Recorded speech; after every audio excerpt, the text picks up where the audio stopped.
pull rates, do they really suck right now, or are you just greedy? That's gonna get a lot of hate. But that's the truth. Let me back that up. It's not that you're greedy, just that you didn't open enough Sword and Shield or Sun and Moon to really understand what awful pull rates are. You think Prismatic is bad, where you get a Pokeball every 2 seconds? Every 2 packs you get something in it? Open Rebel Clash. Tell me what you think.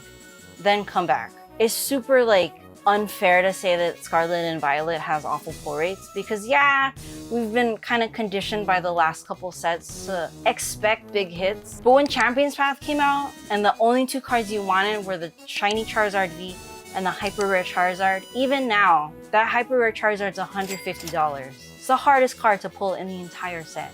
I don't even know how many Champion's Path ETBs I opened for at least $70 in ETB, right? At minimum. Even when it came out, I got 1 at Target. It didn't have anything in it. Nothing. I opened a double box with 4 packs in it. I pulled the Charizard V. I have to this day not pulled the Charizard V Max. And I've given up because I can't afford those packs. But I can afford Prismatic. Marvin pulled the SIR Umbreon in within 100 packs. Make that make sense to me that Prismatic has the worst pull rates. Because it doesn't. You're just crazy. I think that if you're looking for big hits over hits in general, you're not gonna find that in excess in any set. Crown Zenith is the only set in history that every hit was decent and it was pretty easy to pull decent cards. I think we pulled 3 of those Giratinas, not including the other gold V-Stars that we pulled out of that set. We opened under 1,000 packs and we pulled all of the cards you could possibly want. We have master sets upon master sets of Crown Zenith.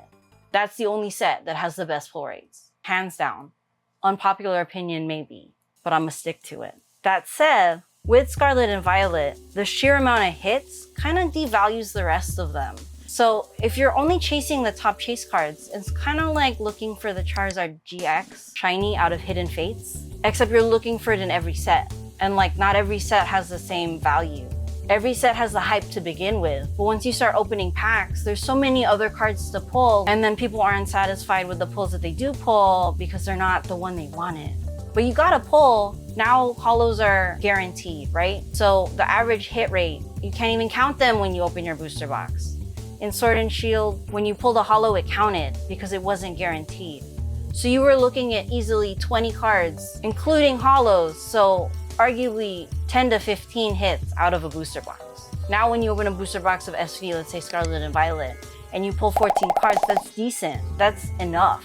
You're not gonna pull the Pikachu every time, but you are gonna get 14 hits out of every 36 packs. Granted, it's not 50%. Unless you're pulling random packs and you have the touch of God, you're not gonna pull more than 50%, 100% of the time. I think if you took a vintage collector, like someone who was opening packs in the 90s, and introduced them to Scarlet and Violet, they would be mind blown as to how many different kinds of rarities there are. Because if you think about it, back in the day, you had common, uncommon, and holo rare, or non-holo rare, right? You had 1 rare card.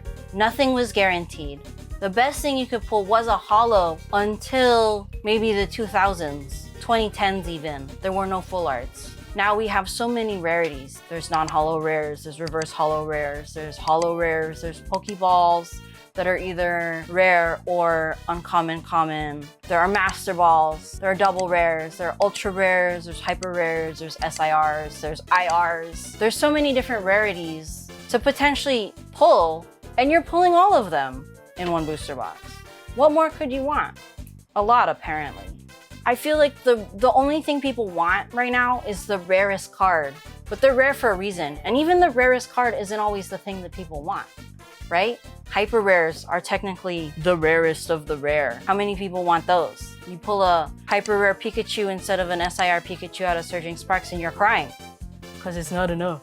What's up with that? So maybe relax your standards a little bit, suspend your disbelief. Stop it with the expectations that are too high because it's just not gonna turn out good for you. You're just gonna be upset. So chill out. Laters.